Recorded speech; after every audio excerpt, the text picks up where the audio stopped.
तीन बहनों की लालची भाभी। करिश्मा, रेशमा और मनीषा तीन बहनें हैं। उनका एक भाई भी है, मयंक।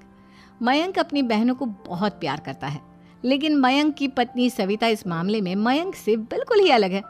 वो अपनी ननदों का जितना बुरा कर सकती है उतना बुरा करती ही रहती है और अपनी ननदों पर हुक्म भी चलाती है। करिश्मा, करिश्मा, तुमने अभी तक नाश्ता नहीं बनाया? तुम्हारे भैया को ऑफिस जाने में देर हो रही है। हाँ भाभी, बस अभी बनाती हूँ। करिश्मा, तुम ये ढीलापन छोड़ दो। कल को पराये घर जाना है। वहाँ अगर तुम इस तरह से काम करोगी तो लोग क्या कहेंगे कि माँ ने और भाभी ने कुछ सिखाया नहीं। और तुम्हारी दोनों बहनें कहाँ हैं?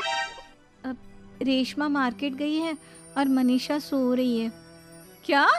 सुबह के 8 बज रहे हैं और ये महारानी अभी भी सो रही है? ये कहते हुए सविता अपनी सास दुर्गा देवी के पास जाती है।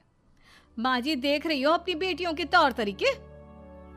क्या हुआ बहू, सुबह सुबह क्या कर दिया मेरी बेटियों ने?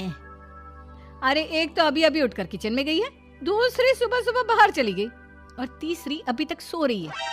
क्या करूं मैं इन तीनों का? मैं तो परेशान हो गई हूँ। जा जाकर उठा उसे और रेशमा से मैं बात करती हूँ। सविता सीधा मनीषा के कमरे में जाती है और उससे कहती है, महारानी जल्दी उठो, सूरज सर पर आ गया है। भाभी थोड़ी देर और सोने दो ना, मैं रात को लेट सोई थी। वो क्या है ना, यूनिट टेस्ट चल रहे हैं। शराफत से उठती है या नहीं, या फिर पानी की भरी बाल्टी डालूं तेरे ऊपर? नहीं नहीं भाभी, मुझे बिस्तर में नहीं लाना, उठती हूँ मैं। मनीषा जल्दी से उठकर बाथरूम में चली जाती है। सभी आराम से बैठकर नाश्ता कर रहे होते कि तभी रेशमा बाजार से हाथ में सामान लिए आ जाती है। रेशमा को देखते ही सविता उस पर बरस पड़ती है। लो, आ गई महारानी। ऐसा भी क्या सामान लाना था जो सुबह आंख मलते ही बाजार की तरफ रवाना हो गई?